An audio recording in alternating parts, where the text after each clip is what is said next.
Hey y'all, Billy from Perma Pastures Farm. Hey, right off the bat, remember, go check out the most consequential Kickstarter on the planet. Right up there. Okay, now let's get into it.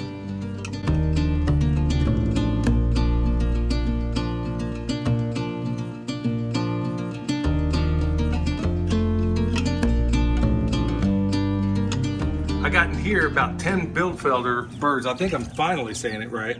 Now we got them from Ben and Denise over at Renewed Homestead. Want to give them a shout out. You can find them right there. Awesome people. Good friends too. Extraordinary people, really. Anyway, you need to know how to build a homestead from the ground up. Those are the people you want to check out. Anyway, they gifted us 10 of these Bildfelder birds. Man, I don't know if I'm saying it right or not. Anyway, from the day one, we put them right here in this little brooder, and I actually wanted to get them out about a week ago. They had the big boy feathers for a little while, and it's time to go out. But hey, y'all, you really want to tune into this video because we're going to reference to you. We're going to show you how we make this transition from brooder to outside, and then you're going to learn some really, really awesome tricks about what to do when you get them outside. And we're also going to refer you back to a video that I did a while ago, how one person can easily get all your chicks back in to the chicken tractor at night with very, very little effort. You're going to want to check that one out too. So with that said, like I said, these are the friendliest birds I've ever seen in my life. I mean, they've gotten out and they walk up to the front door, you pick them up, and they don't even run. So they're going to trip a little bit. I'm going to take them out of there. Believe it or not, I'm going to stick them in this little trash can. It's not, William said, don't use that on film. It looks dirty. Well, it's a little bit of dirt in there, but they'll be all right. I want to make sure they can't just fly up out of there, okay? We'll get them down to the new home, and then it's off running. Come here, birdie.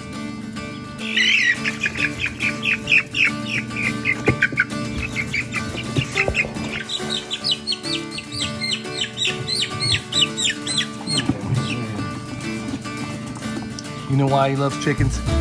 Because he's the greatest Pyrenees. Hit that right now.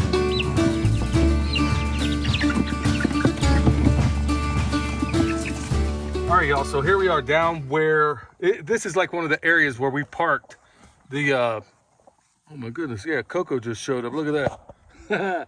There he is. There's my little Coco boy. Anyway, so Coco wanted to give these birds a little, how you doing? Anyway, here we are out to the place where we usually run, well, this is the chicken tractor we normally use for meat birds. We're going to ultimately do a integration process where we put these birds in with a laying flock. But right now, this is the first night out. So what I do, I always wait until the day is about gone because I don't want them stuck out here. And the first thing I want them to do in the morning, we're going to basically take it from here. When they come out, I want them to wake up to the morning, not be out here all day and then wonder. And here's the reasons why. When chickens go out of area, they can typically find their way back in. Now, that's not universal. And it's certainly not going to happen now. Now, folks, what we're going to do is basically get them set up in here. We give them their water. We got all the things a little chick needs. Tomorrow, they're going to wake up out here, and then we're going to pick it up from there. So now all I'm going to do is basically, William's filming right now, so I'm going to need him to help me because this is not the place I'm trying to chase around a chicken. Don't have a net up, don't have any of that stuff. We're going to take it from here and move it down to the hill to their permanent home. So we're just going to have them sleep here tonight, and then we'll pick it up then, y'all. All right, y'all, next day.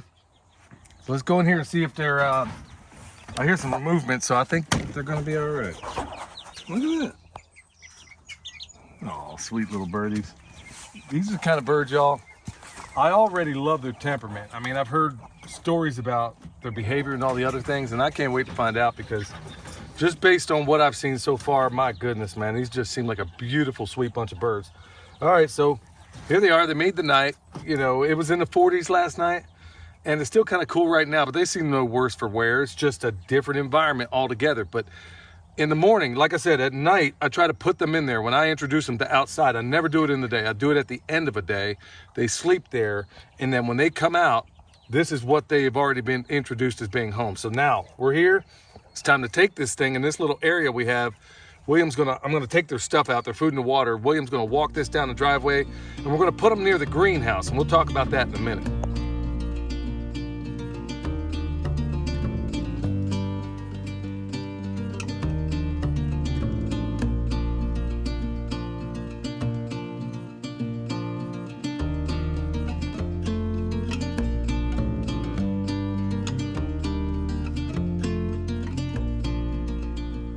right, we got this in place. We got a 5-gallon waterer. Of course, you're gonna want to put a little apple cider vinegar in there. Also, they're on the crumbles. We'll get all of that in a minute. Now, because of this terrain, and I know it's hard to tell from your perspective, it's quite a slope here, and we get a lot of wind sometimes. And when it does, believe me, it kicks.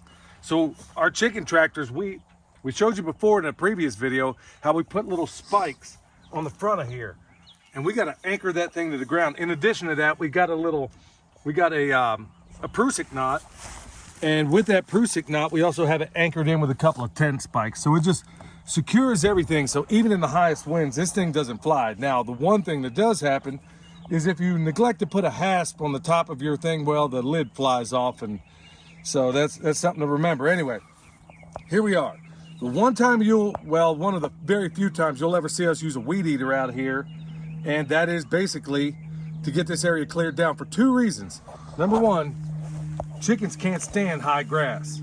They can't. If you don't take it down, they're gonna stay in the place they find most comfortable, and then sometimes they will not even leave this thing unless you shoo them out. Now, another reason, you got the electrified poultry netting, and also, especially at this age, when they're this small, I need it to be as low to the ground because the bottom strand of this stuff is not energized. So I need to make sure it's hugging as close to the ground as possible. Okay, plus you're also gonna learn another little trick here. We've done it a little while back as to how we do our net when we first get them out. Now this is critical. In an ideal world, what I would like to do, what I've done in the past, is use snow fencing. The little orange snow fencing you can find, you used to be able to find it, has these tiny holes that they can't get out of. So I'd put up the poultry netting and put the snow fence on the inside of it, and that would keep them out. Well, guess what? You can't find that stuff no more. I haven't been able to find it really for a couple of years. Not in Texas, not in North Carolina, anywhere. So I'm gonna show you another little trick we devised a while back. We used it years ago and then we came back to it. I discovered the snow fencing. It worked out great. Well, I'm gonna show you today what you can do, because as anybody has ever known, I guarantee if you're a novice at this, you've probably noticed that once you stick them outside, even though this thing's hot, no matter how many volts you got on it, they're still getting out. I'm gonna show you how to stop all that.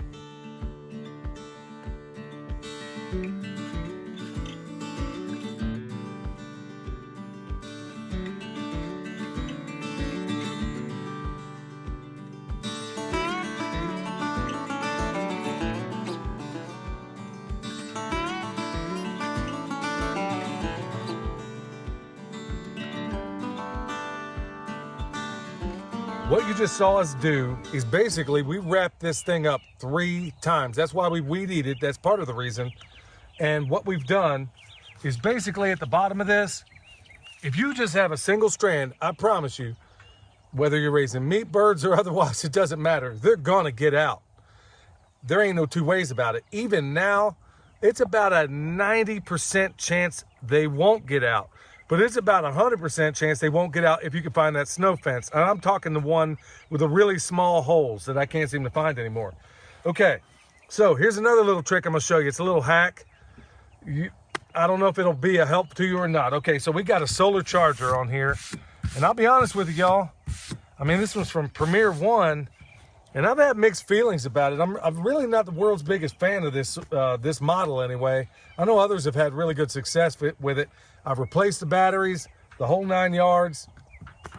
It just doesn't have the punch that I like, but these guys are little.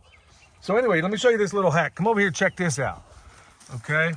So I should drive a ground rod, but because I know I live in a place where my ground conductivity is really good, I'm gonna take this the negative, or the ground rather, and I'm gonna put it right on the foot of the spike that I just put in, okay? And the hot, I'm just gonna stick on here. Now, you're gonna get a whole lot of manufacturers. This is up to you. This is what I do. I'm saying that as a little disclaimer. Let's call it that. Okay, so what I got here, I got basically the charger's ready to rock and roll. I know this is gonna work. Let's go ahead and fire it up and see what kind of voltage we got. I'll go ahead and get it going. And let's see here. Maybe, oops, flipped off of there. Let's see what we got. It's not showing up, so anyway, we got, just take my word for it, we got almost 3,000 volts on there. So I like to have a lot more on everything. So when they get it, you know, they realize, man, this ain't to be played with, and then they don't keep challenging it. Now, there is a danger, no matter when you do this, that your birds, so you really got to watch them the first couple of days, because they're little, they're juvenile, and then the danger of electricity for you is the same one that exists for your animals, and especially your birds. And that is, it's invisible. The danger's there, but you don't know it. And so the same thing applies to them. So remember that when you're dealing with electricity all the way around. So we'll go ahead and turn this thing off, and then we're going to show you, well, we're going to get to the point where we're ready to rock and roll. Now, let's take a look over here real quick. Now the big reveal. And unlike your other chicken flocks, they're not just going to come running out of here. So we got them in there. If you look at them, they're a little bit stacked up there. Now, here's the funny thing, is that they're not immediate. Their food is here. We're still giving them crumbles for now. They'll transition into the chicken tractor on steroid system. Remember, check that out. Best compost, meat, egg producing system on the planet. We got their water right here. Now, they're gonna stay in there, and it may take up to half a day before they come out. Now, think about this, y'all. To them, their entire existence was in an egg, and then it was into a brooder, and that was all they knew. So they made it from the brooder at night. They got put in a bucket, essentially, put into this, and this is where they woke up. So they had something of a jarring morning. But think about it. There's a parallel that could be made here. Their whole existence was that. And now, all of a sudden, for the first time ever, they're seeing a blue sky, a sun that shines, not just shadows on the wall. I'm getting to a point here. They're seeing real green grass that's actually coming out of the ground, not something I clipped and threw into the brooder. So this is a brutal assault on all their senses, because everything they knew has always been at the bottom of Plato's cave. Now, is it any different for you and I? Think about it. The trepidation and fear that they have from walking out that door is no different than for you and I when we get presented with new ideas, new methods, new techniques, new ways of doing things, especially when we've been accustomed to doing them the same way our whole lives. It's tough, it's hard, but do you know what's gonna happen? Eventually, one of them, one brave soul is gonna come up here. I've been down this road so many times, I can tell you how it's gonna happen. If I sat and put a lawn chair up there, here's what's gonna happen. Sooner or later, one of them's gonna come up here. He's gonna look out, he's gonna peer out, he ain't just gonna walk out. He's gonna stand there for a moment, or she. They're gonna stand there for a moment. They're gonna look around, and then they're gonna run right back in. It's gonna happen several times. And then sooner or later, they're gonna come up to the edge, they'll come halfway down that ramp, and then they're gonna run back inside. Then sooner or later, they're gonna come out here. Hunger's gonna probably get the best of them after a while, and then they're gonna come out here, they're gonna need water, they're gonna need food, okay? It's no different. It's no different. This is exactly Plato's allegory of the cave, except you're seeing it in the animal world. Now, one last thing to cover also, now that I've covered the philosophical part of all this, we're gonna take that decoy owl, we're gonna stick it up here. Another reason for giving them a very, very, very small footprint is that any would-be aerial predators are gonna, typically they want a way in and a way out. So if you can keep that area small, you're less likely to lose them to aerial predators. In fact, if it is a problem, what I normally do also is put something up here, and I'll run string back and forth along the top of this all the way around. But in this area, we typically don't have any aerial predators, because as soon as a hawk comes flying around, you're going to see crows come up out of those woods. They're going to run them off. So we haven't had any aerial predator attacks. So we take, crows are a double-edged sword, especially if you're planting corn. But we don't do, and they remember when you mistreat them. So they come down here, they help themselves in the chicken tractor on steroids. It's like, okay, this is the perfect symbiosis. We'll help you out, you help us out, okay? So that's exactly how we're gonna protect them from aerial predators. And plus, that little livestock guardian puppy you just saw a bit ago, he also is so good that if he sees something that's amiss, he'll bark, he'll look up, because he is the greatest Pyrenees. That's how we roll. All right, y'all, so at this point, we're just gonna step back a minute, get the fence energized. 3,000 volts ain't exactly what I like, but it's sufficient, it'll do. And these guys, sooner or later, they're gonna come out of Plato's cave, and then they're gonna love this new world. Okay, y'all, go back and check out the most consequential crowdfunding thing going on out there. We posted it before. Justin at Metcalf Mills is building something that can be paradigm changing, especially in these times. If you need bone sauce, the world's best deer repellent, we make it right here at this farm. Check it out at the website. You need comfrey, same place. Go to the website. We got it. Consultations, website. If you need an EMP shield, which these days, y'all, I know everything I got. In fact, I'm about to put one on that Dodge up there here before long. We got that in the description box down below. Also, as it pertains to chickens, remember, Jason from Sow the Land, a lot of you people are hitting me up about butchery. And if you want the best version of that you can attain right now, Jason from Sow the Land has it linked down below. So go ahead and check that out as well, y'all. Till next time, this is Billy from Perma Pastures Farm, where permaculture is my passion. We'll see ya.